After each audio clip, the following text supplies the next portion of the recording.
Hello friends, welcome to my YouTube channel. मेरा नाम है रोशन और आप सीख रहे हैं मेरे साथ रिएक्ट जेएस। तो चलिए शुरू करते हैं हमारा और एक नया वीडियो।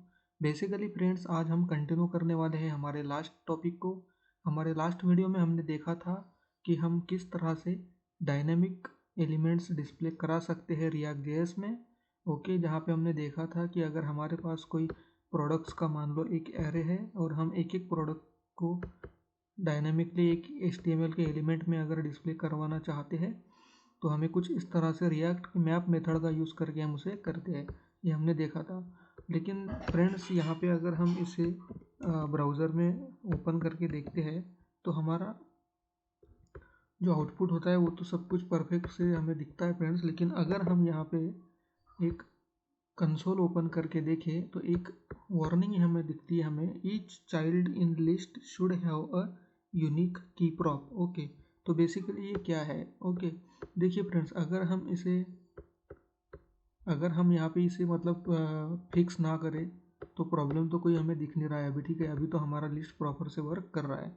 लेकिन क्या होता है कि रिएक्ट में जब डॉम के ऊपर मल्टीपल टाइम कंटेंट चेंज के हिसाब से जब जो भी री रेंडरिंग किया जाता है तो वहाँ पे ये रिएक्ट का जो परफॉर्मेंस है ये अगर इस वाले वार्निंग को अगर हम नहीं फिक्स करते हैं तो ये रिएक्ट में फिर इतना अच्छा बेटर परफॉर्मेंस नहीं मिलता है और बहुत जगह पे प्रैक्टिकल सिनेरियो में हमें कुछ पर्टिकुलर इशू या बग फेस करना पड़ सकता है। तो बेसिकली उसे हम ये उसी लिए बेसिकली इस वार्निंग को रिजॉल्व करना होता है। अब सबसे पहले मैं आपको ये बताता हूँ कि ये वार्निंग में अगर इस टाइप की वार्निंग अगर आ रही है तो इसका मतलब क्या है। तो फ्रेंड्स, इस वार्निंग का बेसिकली ये बोलना है कि जो भी HTML के एलिमेंट आप डायनेमिकली डिस्प्ले करा रहे हो, मतलब कि ये पैराग्राफ एलिमेंट, तो हर उस एक एलिमेंट को एक की प्रॉप्स असाइन होना चाहिए। ओके, अब ये की प्रॉप्स हम किस तरह से असाइन करते हैं फ्रेंड्स? तो सिंपल, हमें कुछ इस तरह से असाइन करना होता है की और फिर इक्वल टू, यहाँ पे कुछ हमें वैल्यू पास कराना होती है। अब वैल्यू क्या होती है फ्रेंड्स?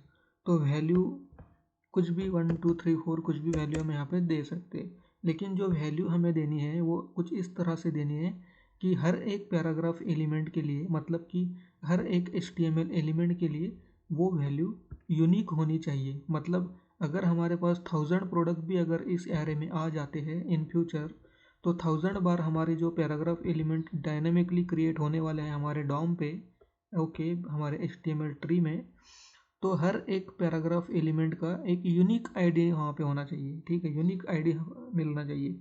कुछ इस तरह से हमें एक्चुअली इस की वैल्यू देनी होती है। ठीक है, तो ये जो की हम बेसिकली असाइन कर रहे हैं ये एक यूनिक आइडेंटिटी दे रहे हैं हम सब हर एक HTML एलिमेंट को। ओके, तो अभी रिएक्ट में इसे नॉर्मली अगर देना है तो नॉर्मली हम क्या करते हैं, सिंपल तरीका होता है कि यहाँ पे हमारी जो एरे मैप की मेथड जो होती है उसमें सेकंड पैरामीटर जो इंडेक्स आता है, इंडेक्स मतलब एरे में जितने भी एलिमेंट आ रहे हैं सब एलिमेंट का इंडेक्स, तो कुछ इस तरह से हम यहाँ पे इंडेक्स देते हैं। ये होता है कॉमन पैटर्न होता है रिएक्ट में, बहुत बार हम यही ट्राई करते हैं। अब देखिए, मैं इस फाइल को अगर सेव करता हूँ, ठीक है, अब मैं यहाँ पे सबसे पहले अपना कंसोल ओपन कर लेता हूँ, कंसोल को क्लियर कर लेता हूँ और फिर देखिए रिफ्रेश करता हूँ मैं। तो देखिए फ्रेंड्स, वो जो रेड कलर में वार्निंग आ रही थी की प्रॉप्स वाली, वो अभी निकल गई है। बेसिकली हमने उस वार्निंग को रिजॉल्व कर लिया है। अब हमने वो इशू सॉल्व कर लिया है। तो फ्रेंड्स, अभी इशू तो हमने बहुत सिंपल वे में सॉल्व कर लिया है, तो कोई आप देख सकते हो कोई बड़ी बात तो नहीं थी।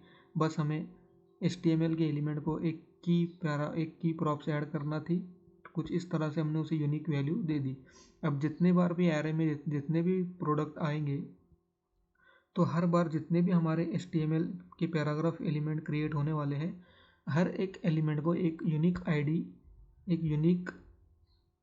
की आईडी असाइन हो जाएगा। ठीक है, यूनिक इंडेक्स बेसिकली असाइन होगा। मतलब फर्स्ट वाला पैराग्राफ को 0 मिलेगा, सेकंड वाले को 1 मिलेगा, थर्ड वाले को 3 मिलेगा, 2 मिलेगा, कुछ इस तरह से। ओके, तो हमारा एरर सॉल्व तो हो गया है। लेकिन एक्चुअल में हमें ये समझना है कि इसे हमने क्यों ऐड किया, क्यों हमें ये ऐड करने की ज़रूरत पड़ती है रिएक्ट में।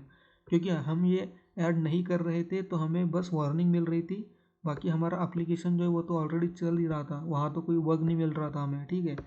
तो फ्रेंड्स रिएक्ट में क्या होता है, रिएक्ट में जब किसी भी कंपोनेंट का रेंडरिंग किया जाता है, हमने देखा था हमारे एक लास्ट वीडियो में हमने कंपोनेंट री रेंडरिंग का कॉन्सेप्ट देखा था।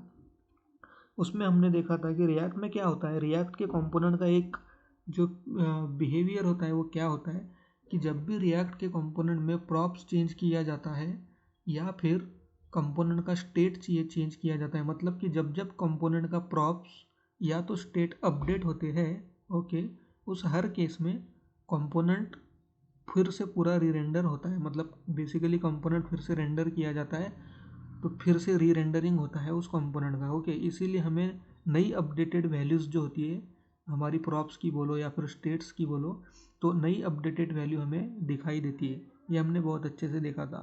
तो फ्रेंड्स अभी यहाँ पे क्या होता है, यहाँ पे रिएक्ट में परफॉर्मेंस ऑप्टिमाइजेशन के लिए रिएक्ट को और भी पावरफुल और भी सुपर ऑप्टिमाइज्ड बनाने के लिए रिएक्ट में क्या किया जाता है फ्रेंड्स, अब यहाँ पे बता दूँ मैं आपको बेसिक होता क्या है बिहाइंड द सीन। देखिए फ्रेंड, अब यहाँ पे हमारे पास क्या है, हमारे पास अभी हमारे लिस्ट में 3 आइटम्स हैं, ठीक है, चार्जर, बैटरी और डेटा केबल, ओके।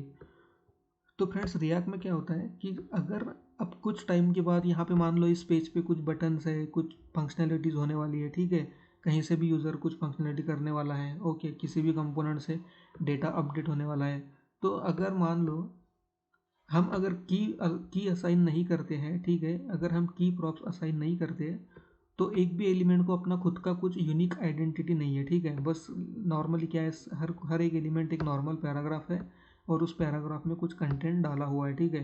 तो ब्राउज़र जो होता है, डॉम जो होता है, रिएक्ट डॉम, तो वहाँ पे ऐसा आइडेंटिफिकेशन के लिए कुछ नहीं है कि कौन सा एलिमेंट कौन सा है, ठीक है। तो अभी क्या होता है फ्रेंड, रिएक्ट में एक वर्चुअल डॉम नाम का कंसेप्ट होता है, ठीक है। तो वर्चुअल डॉम एक जो हमारा ओरिजिनल डॉम जो होता है उसका बेसिकली एक लाइट वेट कॉपी होता है जो कि वर्चुअल कॉपी होता है, ठीक है। तो रिएक्ट में हर बार क्या होता है कि जब भी कोई कंपोनेंट री रेंडर किया जाता है, बेसिकली जब भी कोई कंपोनेंट री रेंडर किया जाता है तो एक कंपोनेंट की बेसिकली उस डॉम की 2 कॉपीज़ होती है, एक तो ओरिजिनल डॉम की कॉपी और मतलब एक तो ओरिजिनल डॉम और एक उसकी वर्चुअल कॉपी होती है, ठीक है।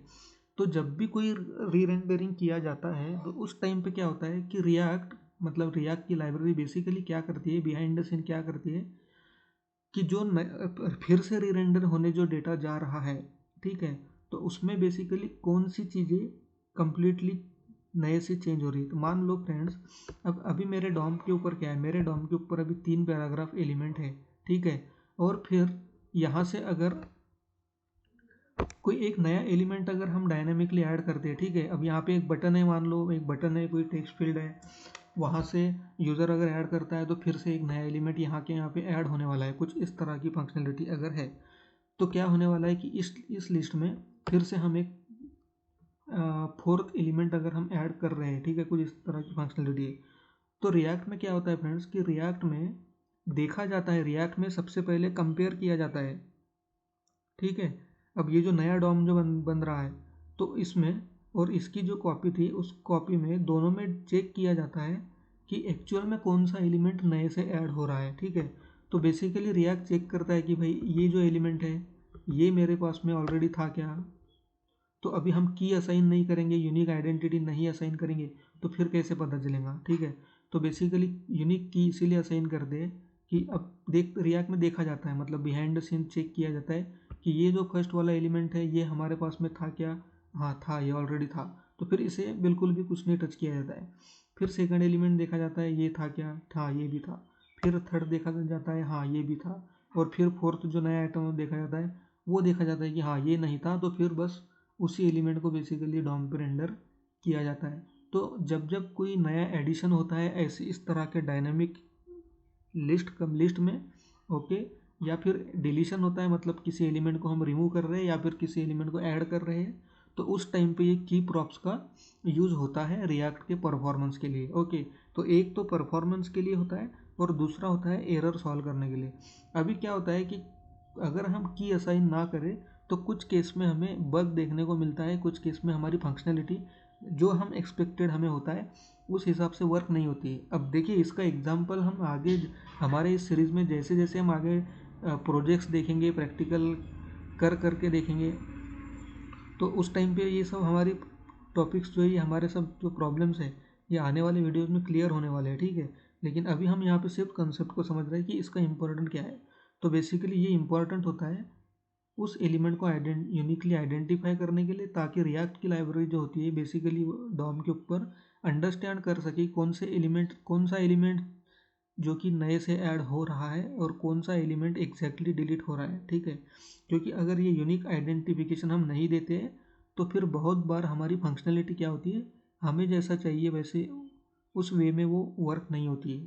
तो कुछ कुछ एरर्स होते हैं, कुछ स्पेशल केस में हमें वो देखने को मिलते हैं, हमारी फंक्शनलिटी सही में वर्क नहीं करती है जैसा हमें एक्सपेक्टेड होता है। ये हम आने वाले हमारे एग्जांपल्स में, हमारे प्रोजेक्ट के समय में हम डेफिनेटली देखेंगे। बस अभी के लिए इतना ही था कि जब भी हम डायनेमिकली क्रिएट करते हैं कोई डेटा, तो जो भी एलिमेंट्स हम डायनेमिकली ऐड करने वाले हैं उस एरे की मैप की मेथड का यूज़ करके कुछ इस तरह से, तो हमें की प्रॉप्स असाइन करना होता है और ये वैल्यू हमेशा यूनिक होनी चाहिए। अब फ्रेंड्स यहाँ पे क्या है कि इंडेक्स का कॉन्सेप्ट भी जो है, हम यहाँ पे इंडेक्स दे रहे हैं, तो इंडेक्स रियल टाइम मतलब रियल लाइफ के जो अपने क्लाइंट के प्रोजेक्ट्स वगैरह होते हैं, तो वहाँ पे बेसिकली ये इंडेक्स का कॉन्सेप्ट भी हम एज ए की यूज़ नहीं कर सकते। यहाँ पे तो अभी ठीक है, यहाँ पे चल जाता है, लेकिन इंडेक्स का कॉन्सेप्ट यहाँ बेसिकली रियल प्रोजेक्ट में हमें नहीं यूज़ करना होता है। वहाँ पे हम बेसिकली जो डेटाबेस से आया हुआ जो आईडी होता है वो हमें मोस्टली यूज़ करना होता है, क्योंकि वो पूरा यूनिक होता है। इंडेक्स हर बार नहीं चलता है फ्रेंड्स, इंडेक्स कुछ लिमिटेड सिनेरियो में ही चलता है, तो इंडेक्स हमें डेफिनेटली यूज़ नहीं करना होता है। लेकिन यहाँ हमारे पास यहाँ पे कोई डेटाबेस से आया हुआ डेटा नहीं है, तो हमने यहाँ पे बस इंडेक्स को यूज़ कर लिया है।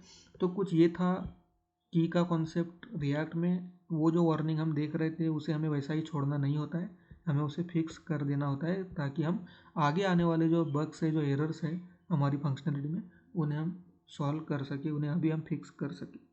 तो चलिए फ्रेंड्स, ये था रिएक्ट को में डायनामिक लिस्ट के साथ की का क्या कॉन्सेप्ट होता है। बहुत शॉर्ट, मतलब ऊपर ऊपर मैंने अभी आपको बताया है।